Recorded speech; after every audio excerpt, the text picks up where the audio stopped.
अस्सलामुअलैकुम स्टूडेंट्स। आज हम इंग्लिश पढ़ेंगे। तो सबसे पहले आप अपनी बुक देख लीजिए। आपकी इंग्लिश रीडर की बुक है ये। किस क्लास की? 8th क्लास की। ठीक है, आपकी 8th क्लास की इंग्लिश रीडर की बुक है। चैप्टर स्टार्ट करने से पहले आप सभी लोग इसका एनुअल का सिलेबस एक बार और फिर से देख लिए। तो आइए इसके कंटेंट पे और देखिए। हमने आपको बताया था आपके एनुअल एग्जाम में 3 चैप्टर आ रहे हैं। कौन कौन से? Chapter 16, chapter 20 and chapter 22। Chapter 16 यहाँ पर हमने ए लिखा है, मतलब एनुअल। ये भी ए लिखा है यानी ये भी एनुअल में आ रहा है, और यहाँ ए लिखा है इसका मतलब ये भी हमारा एनुअल में आ रहा है। हमने चैप्टर नंबर 16 पार्ट नंबर 12 में पिछली बार ऑलरेडी कंप्लीट कर चुके हैं ये हम, और पिछली बार हमने ये वाला पढ़ा था, यानी ये दोनों हमारे पहले से कंप्लीट हैं। आज जो हम पढ़ने जा रहे हैं वो है पोएम। इसका नाम क्या है? The trees. ठीक है, पार्ट नंबर 14 में है। हम इसे पार्ट नंबर 14 में करेंगे और पेज नंबर 135 पर, सॉरी 132 पर। तो आप सभी लोग जल्दी से पेज नंबर 132 ओपन कर लेंगे। ठीक है स्टूडेंट्स, देखिए हमने यहाँ पर 132 ओपन कर लिया है, आप भी ओपन कर लिए। और यहाँ पर देखिए द ट्रीज़। चैप्टर का नाम क्या है? बल्कि पोएम है। ठीक है, लेसन नंबर कौन सा है हमारा? 22। Lesson number 22। यहाँ पर पार्ट 14 है तो मैंने पार्ट 14 यहाँ पर मेंशन कर रखा है। अब इसकी रीडिंग स्टार्ट करते हैं। देखो इस चैप्टर में है क्या, पहले यहाँ पर थोड़ा सा देख लेते हैं। God made many beautiful things in the world, one of them is tree. ये कह रहे हैं जो भगवान है, जो खुदा है, जो ऊपर वाला है, जो उसने क्या किया है? बहुत सारे खूबसूरत चीज़ें बनाई है वर्ल्ड के अंदर। सबसे खूबसूरत चीज़ उसमें से एक आती है पेड़। It being very useful we should admire and avoid cutting it. ये बहुत ज़्यादा इस्तेमालदेह है, बहुत ज़्यादा इस्तेमालदेह है, और हमें इसे एडमायर करना चाहिए। ठीक है, हमें उसे सराहना चाहिए, ना कि उसे काटना चाहिए। Plant more and more trees. ही कह रहे हैं और ज़्यादा से ज़्यादा पेड़ उगाने चाहिए। चलिए यहाँ पर हमारी रीडिंग स्टार्ट होती है। I think that I shall ever see a poem lovely as a tree. क्या कह रहे हैं? मैं सोचता हूँ काश मैं कुछ ऐसी चीज़ देख पाता, या क्या मैं कभी ऐसी कोई चीज़ देख पाऊँगा। क्या मतलब? कैसी चीज़? A poem lovely as a tree. मैंने कभी भी पेड़ से ज़्यादा खूबसूरत पोएम कभी नहीं देखी। मतलब जो राइटर हैं, जो यहाँ पर पोएट हैं, जो लिख रहे हैं, वो बता रहे हैं कि उन्होंने पोएम ट्री के ऊपर क्यों लिखी। तो उन्होंने इसलिए लिखी क्योंकि उन्हें पोएम जो है ट्री के ऊपर उससे अच्छी पोएम कहीं नहीं दिखी उन्हें, तो उन्होंने इसलिए ये पोएम लिख दी। उन्हें जो पेड़ है वो एनवायरनमेंट के अंदर, नेचर के अंदर बहुत खूबसूरत चीज़ लगी। उसकी जो उन्होंने बारीकियाँ जब देखी तो उन्होंने अलग अलग चीज़ें देखी तो उन्हें बहुत खूबसूरत लगी। तो उन्होंने ये कहा कि मुझे जो है इससे बेहतर पोएम कहीं नहीं लगी। ठीक है, फिर यहाँ पर a tree whose hungry mouth is pressed, sorry press मतलब दबाना, against the earth sweets flowing breast. Breast कहते हैं चेस्ट। ठीक है, सीना। फिर यहाँ पर है वो पेड़ जो कि हंगरी मुंह हो, जिसका भूखा मुंह हो, वो ऐसा लगता है। एक पेड़ जो है उसका जो ये भूखा मुंह हो, मुंह जो है वो ज़मीन के चेस्ट को दबा रहा है, और उसका जो बहता हुआ स्वीट फ्लोइंग ब्रीस्ट है उसे वो क्या कर रहे हैं? वो प्रेस कर रहा है। जे सिंपली क्या कहना चाह रहे हैं? जो पेड़ है उसकी जो जड़ें होती हैं, जैसे कि एक बच्चा जो है क्या करता है? अपनी मदर की क्या करता है?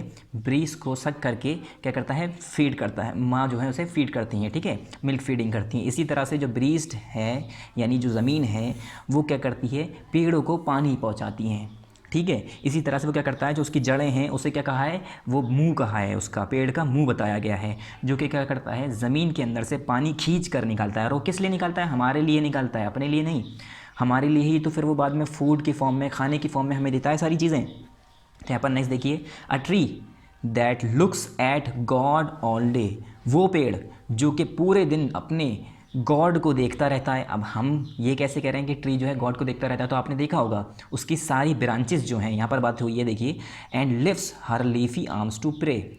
पूरे दिन ऊपर मुंह उठाया हुआ, अपने हाथ फैलाए हुए दुआ करता रहता है, प्रे करता रहता है, प्रार्थना करता रहता है अपने किससे? गॉड से, और हमेशा उसकी तरफ देखता रहता है। ऐसा क्यों कहा उन्होंने? जैसे कि हम लोग हैं, नॉर्मल इंसान हैं, हमें जब कोई अपनी गॉड से प्रे करनी होती है, प्रार्थना करनी होती है, दुआ मांगनी होती है, तो हम अपने हाथों को फैलाते हैं, अपने हाथों को सामने करते हैं। ठीक है, और फिर ऊपर मुंह करके या अपने हाथों को देखते हुए क्या करते हैं? अपने भगवान से, अपने खुदा से दुआ करते हैं, प्रार्थना करते हैं। तो इसी तरह से जो पेड़ है, जो उसकी टहनियाँ इधर उधर निकली होती हैं, टेढ़ी मेढ़ी इधर उधर ऊपर की तरफ, देखो पेड़ की टहनियाँ कैसी होती हैं? ऐसे करके निकली होती हैं, इस तरह से जो उसकी ब्रांचेज होती हैं। तो वो कहा है कि उसके हाथ हैं जो कि अपने खुदा की तरफ, भगवान की तरफ उठाया हुआ है, और वो उससे प्रे कर रहा है, उससे दुआ मांग रहा है। And lifts her leafy arms to pray. ठीक है, अपने पत्तियों वाले हाथों को उठाया हुआ है प्रे करने के लिए। अ tree that may in summer wear a nest of robins in her hair. क्या कह रहे हैं? वो पेड़ और क्या करता है? समर के अंदर क्या करता है? एक रॉबिन चिड़िया का घर बनाता है अपने बालों में। क्या, अपने बालों के अंदर यानी अपने पेड़ों के अंदर, अपने पत्तों के अंदर एक रॉबिन नाम की चिड़िया होती है, उसको वो घर भी देता है। यानी पेड़ जो है यहाँ तक के छाएँ तो देते ही देते हैं और जानवरों को शेल्टर भी प्रोवाइड कराते हैं। ये सारी बस उसकी जो खसूसियात कहते हैं, यानी इसकी जो खासियत हैं उसके बारे में बता रहे हैं। Upon whose bosom snow has lain, bosom कहते हैं चेस्ट को यानी सीने को, बॉसम और ब्रीज दोनों ही चेस्ट को कहते हैं, ठीक है। तो यहाँ पर है बॉसम, बॉसम कहते हैं चेस्ट को, जिसके खुद वो अपने सीने पर क्या करता है, बर्फ़ की जो बहती हुई या लेन है जो उसकी, वो अपने ऊपर गिराता है, अपने ऊपर क्या करता है, ठहराता है। यानी जैसे हम लोग हैं या कोई मजदूर है, जब कोई सामान उठाता है, ढोता है, तो अपने पीठ पर या कंधों पर लेके जाता है। इसी तरह जो ट्री है वो उसका बोझ उठाया हुआ है, बर्फ़ का बोझ उठाया हुआ है। मतलब ये सिंपल ये बताना चाह रहे हैं कि समर के अंदर वो क्या करता है, एक रॉबिन चिड़िया को अपने बालों में, घर में जगह देता है। इसी तरह से वो ठंड में क्या करता है, जब बर्फ़ गिरती है तो बर्फ़ के बोझ को भी सहता है। मतलब हर सीज़न में, हर मौसम में वो वैसा खड़ा रहता है और अपने भगवान से, अपने खुदा से प्रे करता रहता है। वो कभी शिकायत नहीं करता कि मैं जो है गर्मी में क्यों हूँ, मुझे ठंड में क्यों रखा गया है। इंसानों की तरह कभी शिकायत नहीं करता है, हमेशा अपने खुदा की तरफ हाथ उठाए हुए क्या करता है, दुआ करता रहता है, प्रे करता रहता है और कभी भी शिकायत नहीं करता। जैसे इंसान है, अगर उसे थोड़ी सी भी ठंड लग जाती है तो वो शिकायत करने लगता है कि ऊपर वाले ने तो हमें कुछ दिया ही नहीं है, ठीक है। फिर यहाँ पर poems are made by fools like me, sorry यहाँ पर देखिए एक line, who intimately lives with rain, और वो हमेशा बरसात में भी, इंटीमेटली मतलब क्लोजली, बहुत करीबी, जैसे हम लोग नॉर्मल हैं, हम आपस में एक दूसरे के पास रहते हैं, इसी तरह से वो बरसात में भी ऐसे ही डटा रहता है और रहता है, ठीक है। मतलब ये कह रहे हैं इससे हर तरीके के मौसम इसने झेले, हर तरीके की उसने जो है एनवायरनमेंट में रहा। आपने देखा होगा कहीं जो है बहुत ज़्यादा गर्म हुआ है, कहीं जो है सर्दी है, बर्फ़ गिर रही है, कहीं पर बहुत बरसात हो रही है, कभी उसने शिकायत नहीं की, हमेशा उसने अपने हाथ उठाए रहे और क्या किया, ऐसे ही डट कर खड़ा रहा और अपने ऊपर वाले से प्रे करता रहा। Poems are made by fools like me but only God can make a tree, ये कह रहे हैं जो पोएम बनती है वो मेरे तरह पागल लोग ही होते हैं जो पोएम बना पाते हैं, वो बेवकूफ़ ही लोग होते हैं जो पोएम बना पाते हैं। मतलब इसने ऐसा क्यों कहा, क्योंकि इसने अपने आप को बेवकूफ़ क्यों कहा, इसने पोएट ने अपने आप को बेवकूफ़ इसलिए कहा क्योंकि यहाँ पर ये गॉड की तारीफ़ कर रहा है। But only God can make a tree, मगर वो गॉड ही है, वो ऊपर वाला ही है जो इतना खतरनाक, इतना हमें कह सकते हैं खूबसूरत, ठीक है, इतनी खूबी वाली चीज़ बना सकता है, जिसे क्या कहा है, ट्री।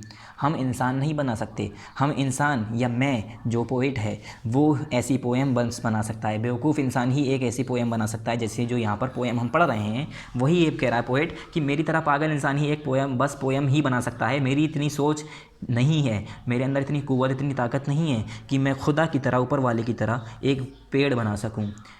अब आप कह रहे होंगे कि क्या बात कर रहा है पोएट, इतनी तारीफ़ क्यों हो रही है खुदा की।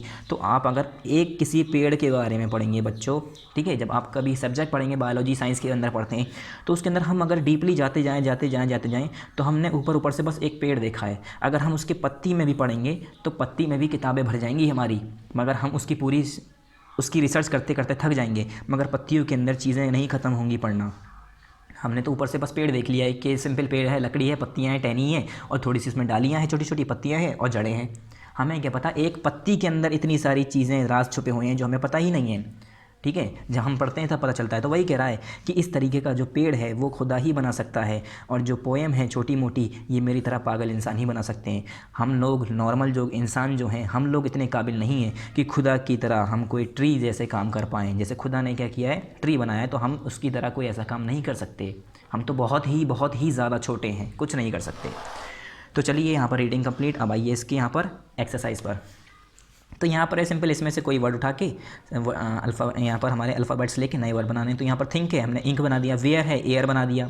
ऐसे यहाँ हेयर है, हेयर का एयर बना दिया। एयर मतलब हवा, एयर मतलब कान। नेवर मतलब कभी नहीं, एवर मतलब हमेशा। समर है यहाँ पर, हमने कर दिया सम मतलब जोड़ना। हुज़ होता है तो हमने हु कर दिया, हु मतलब कौन, ठीक है। ये तो आसान था, कुछ करना नहीं था इसमें। फिर है match the rhyming words, rhyming word मिलाने हैं। राइमिंग मतलब वेयर, तो वेयर का क्या हो गया, हेयर। दोनों का आवाज़ सेम हो, आखिरी आवाज़ जो आती है वो लास्ट जो साउंड होती है वो सेम होनी चाहिए, ठीक है।